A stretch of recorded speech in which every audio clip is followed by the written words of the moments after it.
I'll make this one pretty quick for you guys. So, it appears, and we don't know yet because it hasn't been publicly released, but it does appear that the woman or the body who was found, it may belong to Kimberly Osborne, who is a 47-year-old woman out of rural Morgantown, West Virginia, as opposed to it being Gretchen Fleming.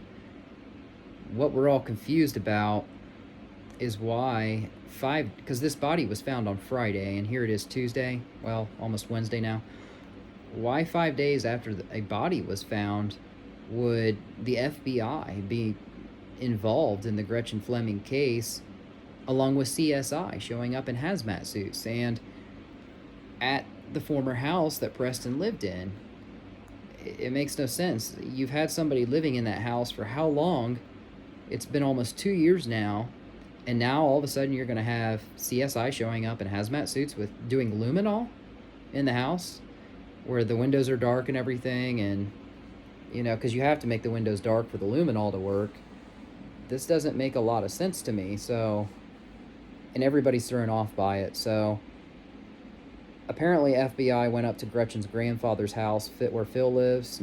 Now that Luis is passed on, it's just Phil, sadly, and apparently they brought a bra with them to see if the bra off of the dead body they found would match up with Gretchen Fleming, but that should be detectable from DNA evidence. I don't understand why you need to cross-examine it with other clothing that's still in the house that belonged to her. It doesn't make a lot of sense to me, and we're all just confused. Everybody on the West Virginia cold case team is really working hard trying to figure out what is going on and why are the FBI involved for the first time. Now, there was a statement issued by Parkersburg Police Chief Matthew Board today, since the FBI showed up, saying that how they've been working hard on this case, how the FBI has been working on this case behind the scenes.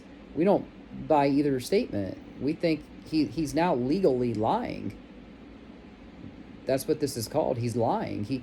They haven't been doing anything. I said that on the last video. They've been doing the least in this whole case. I mean, their first search for Gretchen Fleming came up 2 months after the fact. So she came up missing on December 4th of 22. And the first search they did was at Mountwood Park, which is on Route 50, I believe, outside of Parkersburg. 2 months to the day. It shouldn't take that long to get a search organized. They didn't really care from the start. They just wanted to make it look like they cared to the family.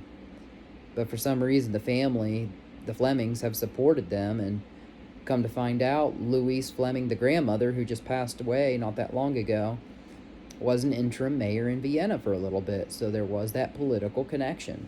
We all were like, why is she supporting the police like this? Well, now we know. That's probably why. Now, with this body being found on Friday, they have not publicly released the name yet, but it does appear that it's Kimberly Osborne, and a couple of the girls in our chat, they got to looking at the Facebook profiles and found out that she did have a boyfriend. And is he the reason for her disappearance and death? It could be. Or it could be another police satanic ritual murder. We don't know.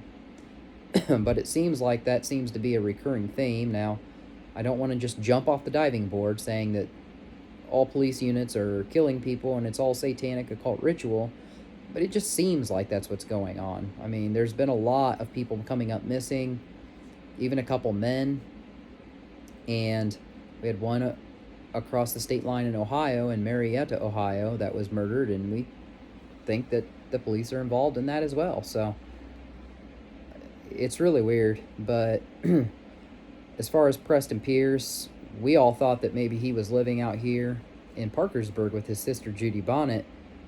That doesn't necessarily seem to be the case. It seems like he's now living in St. Albans, West Virginia.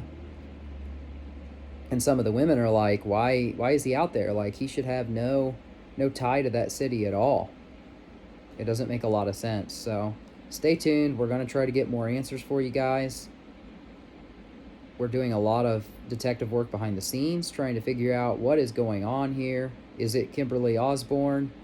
Is it Gretchen Fleming? It seems like it's Kim Osborne for sure, because she lived like one road over from where the body was found in the shallow grave. So it would make way too much sense. But what doesn't make sense is why is the FBI and the CSI showing back up at the house almost 2 years to the day after she came up disappeared. Speaking of Gretchen. So I don't know. We hope we're going to get some clarity on this issue here in a couple days.